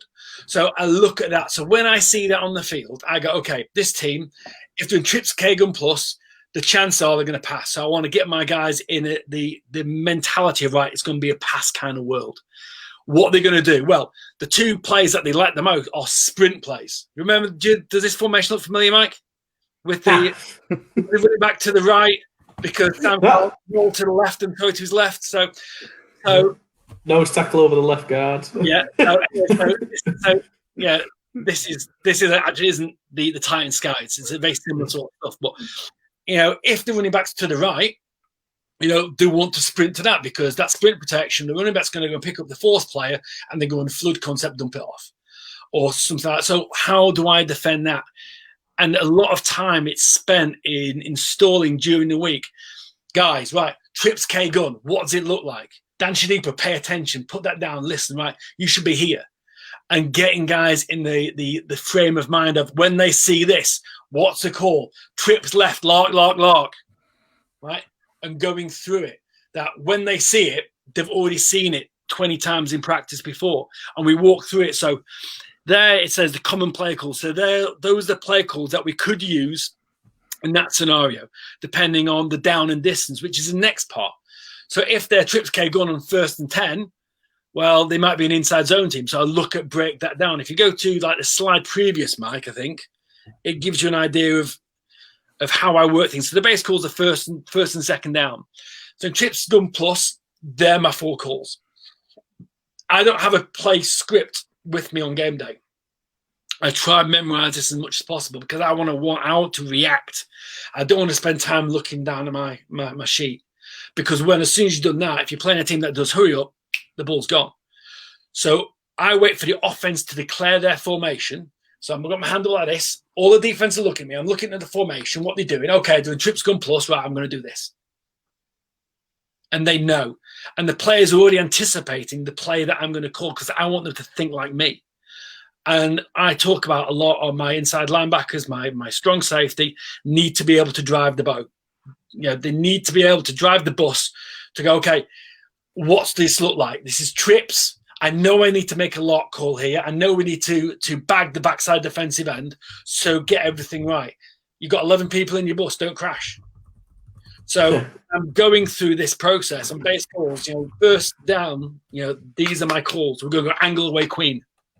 When we're in third and long, if we're in 3-by-1, any sort of 3-by-1, right, chances are the pass is going up. So how do I get to pressure the quarterback? How do I do things? So everything isn't done by down and distance, because as a defensive coordinator, you're waiting for guys to break the huddle. It's third down. You could be calling the best play in the world for 2-by-2, but they come out in trips and you're screwed unless you've got an auto check. So these sort of things are really, really important to how we build our game plan. And I'll only go into the game. I mean, that's probably the maximum amount of plays I'd have in a game. Some of them are there for me, but some of them are real plays. So that's how we work things. If you go to the next slide, the 4th slide, Mike. Yeah, there you go. Next one. Then that's what our cards look like. So when we are going through scout period, so when we're doing, so this is period 4, and it's a third down period where we're going to have 16 plays of third down plays. We're going to get scout run. So this is it. This is trips gun plus, right? The offense are going to run a flood concept. Our play is walk, angle away, queen. So as soon as we do this, I signal in walk, angle away, queen. They know how to react, and they know what the insertion points are. The hound, who's over the K receiver there, already knows I'm expecting slide. Right? If I'm expecting slide, I'm going to jump that underneath route. They see it over and over again. So we do this over and over again. These scout cards are so important to what we do. So if you go back to my little scout report, so that is a small slither of what we do, and then there's notes. I actually can't copy them over, so I've not changed the notes over. But the one on the right, the King Pistol, that's actually one of the Warriors plays. That's how we broke down the Warriors. So when we go to Scout and Air Section 1, we line up in King Pistol, right? And I've got the coaches. I've got 5 dustbins upside down. I've got the coaches playing the tight end, playing the fullback, playing the Z. I'm in this formation, right? Make your checks. Where should you line up? All right, fullback's over here now. What's your check? Okay, the motion to trips. What's your check? The running backs now, the quarterback's in gun. The running backs to the right. So we're boss and buddy. What's the check? So making sure the players and empower the players to understand what the coaches are thinking, because if they understand why we're doing it, they're much more likely to execute it on the day. So again, that's kind of gives you an example of what we do. And my scout I spent the Warriors gave me nightmares because they're just so good at everything. That's right. If anyone trying if there's anyone out there that didn't know who you were and wanted to know why you're the GB coach, fucking look at that. You know what I mean? The difference you see as well, Jason, as well, which I've noticed more than anything. You can do this a lot more. So obviously, I see Luke doing this for us on the offensive side of the ball, week in, week out. We have 45-minute reviews, online, and then he'll break all this down, and then we'll go into the game. And our whole session with midweek will just be scout session and a little bit of scrimmage, indies. We don't do anything else. At the Prem level, you can do this a little bit more as well, because you know what the offense are going to do. It's not just as random. You'll know week in, week out. When you're playing the Titans, Luke has his tendencies for the offensive. Toby at Sheffield, they'll have their tendencies. So you can start to develop this a little bit more and right saying tendencies, it's how they block things. So the way that Sheffield doing like a power, is the same way. So I say, right, guys, so we're going to see, not going to see many formations this week, but we're going to see these plays. Like how do different power? If Toby's running power 24% of the time from different formations, well, let's put my defensive line in position to wrong shoulder the pulling guard, get the Mike linebacker to fill hard, and what we're going to do to make it even easier, we're going to fire zone the fullback. So we know where it's coming. We're going to get more guys there before they know what's hit them. Yeah. So get the players to understand why we're doing things. It's brilliant. I'm in like heaven here just looking at this, by the way. I'm not even gonna lie. This is kind of all this is Jeff Collins' philosophy, and Coach Collins was a huge influence for me, and breaking down tape. And the only thing I can compare trying to break down the Warriors was the week that we had to play Alabama. We went to Alabama. We were number 1 team in the nation. They were number 3 team in the nation. And it's a similar sort of deal, and the Warriors rotate their running backs in, and we had to deal with Jay Yeldon, Derrick Henry, and Kenyon Drake. And by the way, they had Amari Cooper. So in the same way that the Warriors have running backs and Timmy Thomas, it's exactly the same thing. It's happening where you can stop them and slow them down, and all of a sudden it's a flick of the wrist, and they've got a conversion. So, again, trying to get our guys onto the level of those guys, it's huge. But I want to make sure that, again, running a program with this level of detail to make sure that we are up leveling, and that's why I'm sharing it with you guys and for everyone who's watching that. I'm sharing it because I want to up level the whole British game.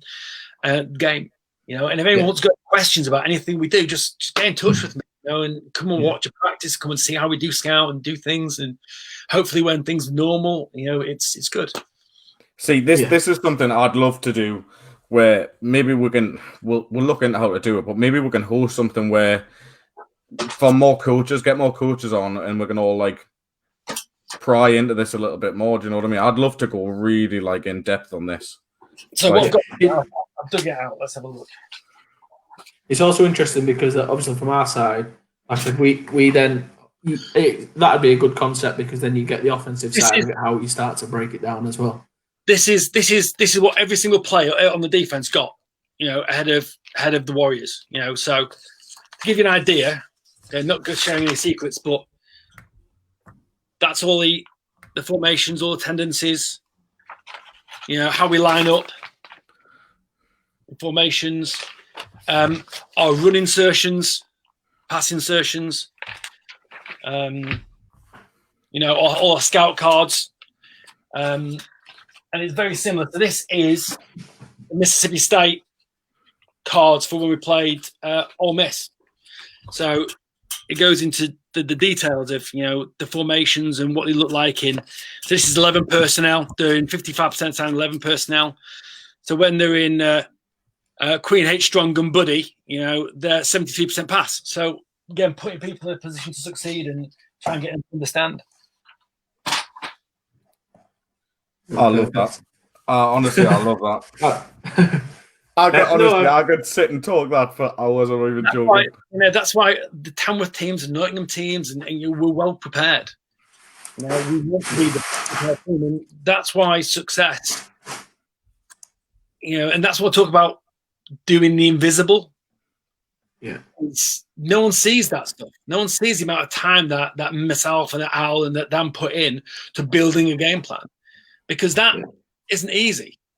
Greatness isn't sexy. It's hard work. If you want to be the best, everyone wants to be great until it's time to do things that great people do.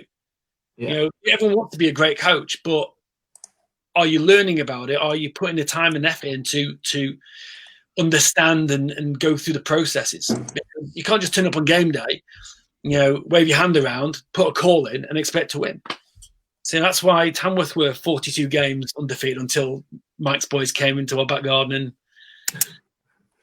friendly rivalry. But I suppose even that, from that perspective, what you did for the Warriors there. I know our coaching staff have done the same. Everyone's got their aspirations, haven't they, to do that, and we changed a lot of things in order to make that game work for us. If all that's a building process, and you do get that advantage of learning year on year, seeing the same places, people, schemes, and then you start to learn and develop yourselves. So I think we've kind of been through there a little bit of the the X's and O's side of things and the concept and situations, which was a part of the schedule a little bit as well today. Anyone's got any questions about how I approach games and how I build a game plan and build a playbook, drop me a line. Yeah. Oh, that's brilliant. No, thanks. Again, you can. We'll make sure we share your Instagram and stuff, because I know you and just from experience, personal experience. As soon as I reached out to you, you always come back really quick, and you're just happy to do the show. People want their pound of flesh now, and I'll have a line. I know, yeah. But yeah, it depends if you're important enough. That's all. No, I'm joking. I'm sure you do. What I might do is I might organise some like little online coaching things where I can share my screen. I'm not going through your vodcast things and talk through some concepts. Yeah, that would honestly, I'm there. Just tell us when. Like, I'll be there, 100%. we can help. If anything, Jason will help facilitate that as much as possible. And I'm sure Steve at Gridiron Hub will more than happily help as well. So even if it's using this platform where everyone else is muted, but you can share your screen and etc., we're more than happy to do that. So we'll get into right now. If you've got any questions, drop them in. But we're just going to go through some of the ones that we've had through Instagram this week, across the week. The North has some great talent, and you might have already touched on quite a bit. The North has some great talent that's been unslept on for years. How are you going to ensure players outside of the South don't get overlooked? I mean, they haven't. Just the South have been better for a while. Like I say, I think it's a travesty that only one Manchester Titan was in the last GB squad. I think that certainly I've got a lot of time for Titans, a lot of time for the Sheffield Giants, the guys at Edinburgh. There's a few Wolves already in the squad. And I think that because I'm competing against you guys week in, week out, and again, same with universities in North, I get to see you and understand what you're about a little bit. And again, going out into the regions and identifying talent is really important. So in off weeks where I might have a week off, I can go watch Aztecs versus Olympians as well, make sure that the best people aren't missed out on. So yeah, I mean, it helps that I'm from the North. I'm a very passionate Northerner, and so hopefully that we'll get the best. We'll get the best of GB, and not just Yeah, perfect. Why is there so much nepotism in the selection process? I'm assuming that's for the GB. I think the only nepotism that I could be accused of, I think, was with my coaching staff. I think I've selected my coaching staff because I know them and I trust them. And in the States, the head coach gets to hire his coaches because your job's on the line. I want to make sure I do a good job, so I need to hire the best guys that I know. In terms of selecting players, there's not going to be any nepotism. I'm not going to select, 30 Tamworth guys because I'm not going to win those games. Yeah, there's a lot of great guys at Tamworth, and I think some of the hardest conversations I'm going to have are with Tamworth and Nottingham guys who expect to get in because I'm the head guy, and going to be up to scratch. So that's a challenge for me. You can get this from me. There's not going to be any favourites. There's not going to be any nepotism. There's not going to be any favours done. The best people for the job will be selected for the job in hand. I mean, as long as the only favourites you've got is on podcasts, that's all we're talking. I'm going to say the guy who asked this through the Instagram has got a good shot as any as well. So you're out there. If you're watching, you know who you are. I played against him. Fantastic player. Get yourself forward. Warriors.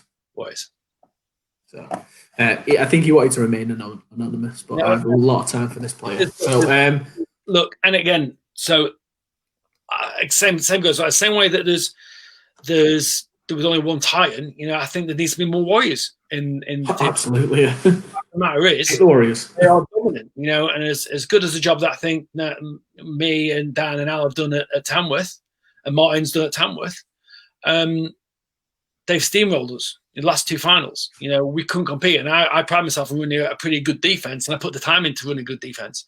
The fact of the matter is, they're really, really good.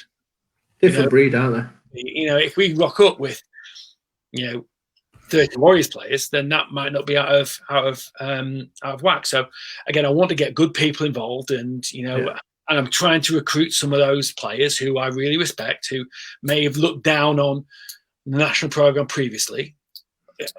A lot of time. I've got so much time for Coach Allen and for the Warriors program. I want to get as many of those guys on board as possible. And I think this was another question: are we finally going to see the guys who truly deserve a chance to play? And you've answered that over and over again. I think it's very clear from your perspective. If they're good enough, they'll play. Is deserves a strong word. So deserve by the parameters that the coaching staff put down. Because people may say, I deserve a shot, but don't do the stuff. Don't walk the walk. We'll make the selections and we'll make the decisions on who deserves it. Yeah. Good question here, away from GB and the grilling you're getting there on that. If you could change anything in Britball, what would it be and why? The negativity, the selfishness, this is mine, this is my territory. Look, American football in the UK, it's a minority sport played by minority characters. We're all a little bit odd and a little bit weird, right? Let's embrace, our togetherness, our community. We talk about the Britball community. We talk about the village. Certainly in Tamworth, that's the way I look at it. Let's open it up to everyone. Let's not be negative about. If there's something you want to change, be part of the change. You're either part of the problem or part of the solution. Yeah, exactly. Let's see, and myself and Hoss talk about the AGMs and things like that. Tamworth will always be at the AGMs and always be at those meetings with maybe 6 other programs because they're not willing to they've got a voice, but they don't use it. And I hear all this negativity about Baffer, about this, about that, and the other. If you don't like it, change it. If you don't like it, have a say. Go to the AGM and be vocal about it. So, a big thing for me is, obviously I coach mainly like youth and junior as well as a little bit of university, but it's the cost of things that, like, do you know what I mean? For me, that's a big thing. Like, we don't charge our kids to play. It's one of those, like, we're quite a poor region up here. Most people like to take the mick out of it, and it's one of those. But for me, like, these guys that are going to be going over to like Denmark or wherever else you are going, it's going to cost them a fortune. Do you know what I mean? Like, for me, I'd love to see something in place where you could, not you yourself, but obviously like the government body or someone can help bring those costs down. In order for, and I think the governing body is putting things in place. We are, and people don't see it yet. Again, talking about doing the invisible to achieve the impossible. Yeah. Things are going on behind the scenes, and we are getting there. We are becoming more and more professional with lowercase p. And we're not in a situation where we can shell out 45 flights to Denmark. We can't do that. We're not in a position where we can hire a venue or build a stadium or this, that, and the other. That will come maybe 10, 15, 20 years' time down the road. But what is important right now is that we put a great product on the field so we can sell our product, because the product isn't good enough yet. Whatever you've done before isn't important of what you're doing right now. All my background at Endicott or Loughborough, or it's not important what I've done in the past. What's important is what I'm doing right now and what I'm going to do. And show me loudly because I can't hear you speak. So it's about making the best of this situation right now. And we don't get a say in the pandemic. The governing body doesn't have a lot of money because, yes, they had to keep some of the subs back because they needed to stay afloat because we want a league to play next year. Otherwise, we won't have a league to play. So, look, again, it's all about this. We're in this together. And the fact of the matter is, things cost. All we can do is keep things as affordable as possible. We don't have a magical money tree. What we do have is a lot of talent, and hopefully that we can start building people and send people to the NFL and really draw some interest into the game. And then all you need is a benefactor or someone who's willing to put their hand in the pocket and say, look, you know what, I like what you're doing. Here's this amount of money. I'll tell you what as well. We've got a couple of questions came through about being slept on and players and stuff. I challenge anyone in the comments to feel free. You've got 5 minutes, and then we'll put them to Jason. To tag any teammates or put anyone who's maybe you think's not on Jason's radar, on the GB radar. Feel free to drop the names in, and we'll give them a shout out. I'm sure Jason can take it. I've got a 10-month-old daughter. Exactly. I'm not doing any sleeping at all. So. Yeah, exactly. So, but just because it was a question that came in, so if you've got anyone, put them in the comments, and we'll give them their 2 minutes of glory. We'll go off this one. This is a loaded question if I've ever seen it. Is this one you put this in, Adam? But no, I didn't actually. Coach in the UK. I did not put that in. I know who put this in, but I'm interested to see Jason's answer. Who put it in? I'll give you one guess. He was on the show last week.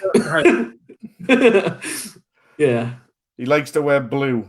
Yeah. Look, again, no, look, the Warriors program, the East Cup Ride, Robbie up in Highland, did a lot of good under 19 coaches up there. And I think Carl Burgess, at Tamworth has done a great job with the youth program. Yeah. We've gone from, building this youth program, and they were one game away from winning the youth Britball last year. They got beat by Kent in the semi-finals, who went to steamroll whoever they played in the final. Carl Burgess is doing a great job at Tamworth, and watch out for the Tamworth junior team next year around, because all those guys are graduating. Those guys are going to be legit. Good question. I think this was from probably a slept-on player from the Titans here, actually. Muss, he's called. There's his little plug. What are the different challenges you face coaching adult, GB, and uni? And then what are the commonalities? It's time, isn't it? Time is a finite resource. You've only got X amount of time to install something and get things going. And I think if there is a good part about the pandemic, is that we're picking up these freshers at Nottingham now. We don't have to hurry them up to get them ready for Stirling or for Durham or for any of those guys, or for Leeds Beckett. So at uni, you've got a captive audience to a certain degree. But then you got people who kind of drift away through finding women or drink or this, that, and the other. Whereas the uni guys, you get smaller numbers, but the more dedicated they come back. But life gets in the way with all of us. Like you say, it's an amateur sport. So there's lots of challenges. There's no right or wrong answer. All you got to do is, you don't really get to set your circumstances. You just get to deal with them, and how you deal with them determines how successful you're going to be. Perfect. Last question, I think, from Instagram. Toughest offense in the UK to prepare for, and why? You've answered that, haven't you? Yeah, I mean, the Warriors are, they're really well drilled. They're good athletes. They've got a great scheme. They'll find ways. And we were exhaustive in our scout, and they still came up with things that I hadn't seen. I had to adjust on the fly. They're really good. Respect to what you guys do at the Titans, it's slick, and talking about peer players who don't look conventional. Sam Bloomfield with his Sammy Sidedown. Get the job done, and you don't have the same sort of deal as Tamworth a few years ago. Adam Bambury isn't what you class as a prototypical wide receiver, but he's really good. So it's anyone who maximizes their talent pool. I think the Titans do that. The Warriors do that, certainly. They're tough opponents. Yeah. I think we've had a couple have come in. I don't think this guy slept on whatsoever. I think he's probably one of the best players I've ever played against. Him and his brother. I had the fortune of coaching him and Jack. They're both phenomenal. And what's more is they're really good athletes, but they're really good people as well. And I know the Daly family, and they're a good family. And I had the fortune of going to Jack's wedding, and it was like I say, the best people. Yeah. Just wait till Adam Bamba gets his growth spurt. The one thing I'll say about Adam Bamba, he will not need his ego feeding any more than this in terms of wide receivers for the Titans. Tom Hicks is being slept on from Elliot Hudson. Tom Hicks is my quarterback at Nottingham, so I got Tom Hicks at all. Adams, and Elliot, we miss you. Hurry back. Adams posted too. And Connor's a guy I've heard the name before. James Robson, we'll see, but Connor's a name that keeps popping up. Yeah, that's good for that. We've had one. Cade himself. He's posted that, being very humble. Cade's an excellent player. He's a Titan, and Shark, both defensive linemen for the Titans. As well, and I like the safety at the Titans as well. You got a good safety there as well. So I don't really pay attention to that side of the ball too much. I'm focusing on the offense, but I know Dan's going to have plenty to say about what's going on. And when we come down to make the selections, and already we've drawn up our dream list, the four of us, who we want, and certainly there's some players from all over the country. And then when we get out and into the communities, hopefully we'll find some good ones. Yeah. I think if I was to plug one, Probably after I've done it on Facebook before, and I think you commented yourself, Jason, as well, which would be News number 22 for the Titans. Probably one of the best receivers in the country for me. I think he's the only one I'd shout out if I had one to shout out. Adam Hughes, I think this is the last shout out. Michael Goddard, James Robinson, Dan, Bad, Cultish. You'd have to let us know what teams they play for. I can tell you the play for Gator. James Robson, yes. Other two, no. There we go. So, James, well done. But yeah, I think that kind of wraps it up. I think, to be fair, we've probably taken up enough of your time there, Jason, in terms of 2 hours of a Monday evening when you've got a little family yourself. So, can I just say, the other two won't mind to say that either. Godsy's one of my coaches, and Thad won't care. So I think we'll wrap it up in the way we usually do. Firstly, we'll give you any closing thoughts, Jason. Time to just unload anything that you feel needs unloading, and then we'll go to our Monday night predictions. I think that, just if you're serious about playing for GB, now the time. You got a great opportunity now in, whilst we'll not be playing football, lots of opportunity to get better, to get bigger, to get faster, to get in the gym and to learn. Henry Rollins said, there's no spare time. There's no such thing as spare time. There's just time.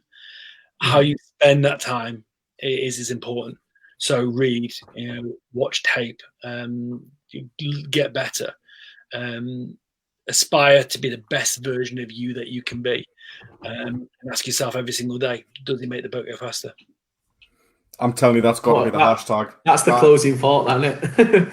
What does it make? And it makes sense now with your Instagram name. It's brilliant. Yeah. So should we go to some Monday Night Football predictions? Who was it last week, Adam? Mate, I'm not. No, we're not even talking discussing. No, don't even care.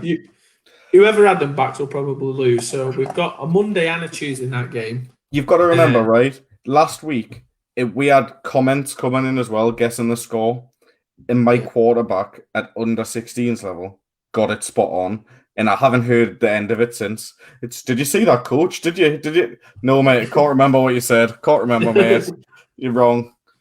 So, whilst you might know Britball, Jason, we'll see. We'll put your knowledge to the test this week on terms of the NFL, and we'll see how you come out. So, first game tonight is the LA Chargers. I was going to call them the Clippers then. LA Chargers versus the New Orleans Saints. I think it's where's it playing? Well, I don't think it'll matter much at the moment, will it? Usually, that's a good question for the Superdome. Time zones. Yeah, travel. Time zones. Just checking now. I think it's at LA. Yeah, I think it's LA. No, it's at New Orleans. I'll take the Saints. I'll take the Saints there. Take the Saints. What about a score? By 2 scores. At New Orleans by 2 scores. Adam? You know what? I'm going to say the Chargers by 1. Chargers by 1 point or score? Score. I'm with you there, Jason. I'm not stupid enough to go against you there. New Orleans by a couple, and I hate New Orleans. I just need a stupid face. I only said Chargers because I need to claw something back, mate. I'm getting hammered at this. I know. Yeah. And then Tuesday night's game is, I suppose, the game of the week. Really, the last 2 undefeated teams going at it. Tennessee versus Buffalo, 2 probably unpredicted undefeated teams. Buffalo 4-0, Tennessee 3-0 coming off the bye at Buffalo. At Tennessee. Who have we got? Jason? Yeah, Josh Kelly's. I'm gonna go Buffalo. It depends if Derrick Henry gets going. If Tennessee score early and get Derrick Henry going and the clock, then it's tough. But I really like what Josh Allen's doing. He's only through 1 pick all year. He's electric with his feet. He can sling the ball. I'm going to go Buffalo by 10. Yeah, good prediction. That Adam? I'm going Buffalo by 3 scores, mate. I think it's going to be a big one tonight. Yeah, I'm not going to go against the grain. Buffalo too good. Love the coaching staff there. Old Panthers DC as head coach. Like them a lot. I think that's a sweep for Buffalo. I'll take 2 or 3 scores there as well. There is something that we need to bring up though from the games from last night. Alex Smith coming back. Yeah. Oh, mate, honestly, I was nearly crying. I mean, to be fair, I'd had a few Guinnesses. A story of not giving up. It's inspiring. Yeah, and yesterday seeing the injury, seeing Dak get hurt in Dallas was terrible for me. So Dak was at Mississippi State when I was, and we never really crossed paths at all. And this shows what a genuine nice guy is. He went out of his way to come and talk to the British guy who's working on defense to ask me my name, how I was, and what's going on. And he's a really nice, genuine guy. Works really, really hard, and I'm looking for him. And I'm not a huge Cowboys fan, but I'm fine with him. Always root for Dak Prescott. He is one of the good ones. And whenever an injury happens, we had Hines played time with Ollie Campbell really got badly hurt. That was terrible. I was up in Lancashire when Ovi on Osaka got hurt. You never want to see these injuries, and it's testament to Ollie and to Ovi and to Lenny as well, who got hurt against Merseyside, I think, come back and hopefully if it's important to you, you'll find a way. Yeah, I mean, for me, I think after seeing Dak's injury yesterday, he could see he was so upset with it, and he was. But you could see how much the team came around him, so it just shows the person he is, really, doesn't it? Mate, not just his team came around him, mate. The opposition team came around him. The referees came around him. The fans were cheering him. Mate, honestly, I think the one really nice thing was Jason Garrett was on the sideline for the Giants, and Tony Romo was commentating. Yeah. That was really, really nice. Well, it's not a nice situation, but I think it was nice, nice to see. So yeah, I think that's kind of it. So I think we'll let you go, Jason, if that's all right. Again, massive thank you for taking 2 hours out of your evening. From the comments and everything, I know from Adam's little face when he was going through it. I think fantastic in terms of seeing that. A real positive side for any prospective Great Britain players. I think they can really see what you're doing. What came across most important for me was the passion. I feel like I'd want to be a part of any team you was coaching as a player, so I'm sure that'll resonate with the rest of the guys. And probably next time we'll see you, we'll be on the other side of the field, hopefully. Back to renewing business. Yeah, like I say, I love this sport. I love British football. I've taken so much love and joy and met so many friends. Not want to continue going on. I say it to every single rookie class I'd speak to at Nottingham or at Loughborough, whatever. The very first meeting, I say, look around the room. You don't know it yet, but the people who have been the most you in the world are in the room right now, and you don't know them. The best man for your wedding will be in this room. The people who'll be there to celebrate with you and commiserate with you, they'll be at your birthdays. Your friends for life are in this room, and you don't even know who they are yet. And it's the same with British football. I've met so many really, really good people and friends for life. And I'm very fortunate. I'm blessed that I get to coach this wonderful sport. And I want to pour my passion and effort into this. And hopefully on the end of the day, we'll get good results because we're going to put our effort in, our heart and soul, and get good people around us. And to be fair, it's exactly the reason we wanted to do it with Jason as well, just to see that human side, that emotion side, and see where we're going as a national programme. Well, again, can't thank you enough for coming on. Thanks for having me, and anytime you want me back. I'm sure we'll definitely have you back on there, Jason. No doubt. Definitely. And next time it might be a couple of coaches, a bit of an X's and O's off. Yeah. We'll see where we get to. I can hold on. Yeah, I'm sure. Well, we can see that. And honestly, Jason, we just appreciate you coming on. And if there's anything that we can do from this standpoint, whether you want to get information out to players or anything, people that are going to be watching this, just give us a shout. We'll put it out, and we really appreciate it. Just like to say, any prospective GB players here, trust the process. Keep working. As soon as we can release information, and we are working hard behind the scenes to get it done, we will release it. So just cool your jets at the moment. Stay in the gym. Keep eating right. Watch tape. Do everything you can. Put yourself in a position to succeed. So when it is time to press the button, you're good to go. Perfect. Cheers, Jason. Thanks very much. Thanks very much, mate. Cheers, good, guys. Thank you. Cheers. Thank you. So, Adam, we've got a couple of listeners still on And I think because they've stayed through the whole thing, we can give away our spoilers for next week. We've not told anyone about this. We've only had it confirmed today. But next week we're doing two shows. Yeah, 2. Well, you're doing 2. I'm doing 2. You're lazy. Yeah, I'm missing one. So Monday night we have. You can go with Monday. I'll go Tuesday. Right. Okay. We'll have to do that. Right. So Monday night we have Josh Lambo, the Jacksonville kicker, coming on the show with Ryan Moore, the grassroots manager for the Jags UK. They're coming on the show to talk from everything from kicking to grassroots over here in the UK, how you can take part in Jag Tag. That's going to be. We've heard from all those kickers, haven't we, out there who've given us grief in the past. So we've gone for the big dog. We've gone for one of the best kickers in the NFL. So we're going to have our first NFL player and, our first, hopefully, of many relationships with the Jacksonville Jaguars moving forward in terms of supporting them and their support of the UK game. So if you've got any questions on grassroots in the UK, like schools programs, anything like that, get them ready to be fired over. If you've got anything about kicking, get them over. And the NFL in general. Yeah, NFL in general. I mean, some people might not know this, but you're going to get to talk to, obviously, Josh about... He was actually a goalkeeper before he was an NFL player, so he's played at multiple teams, so we're going to delve into that a little bit. Talking everything from his journey, so it's going to be a pretty interesting one. John Wise, I'm going to put on. Yeah. Oh, you pulled it up.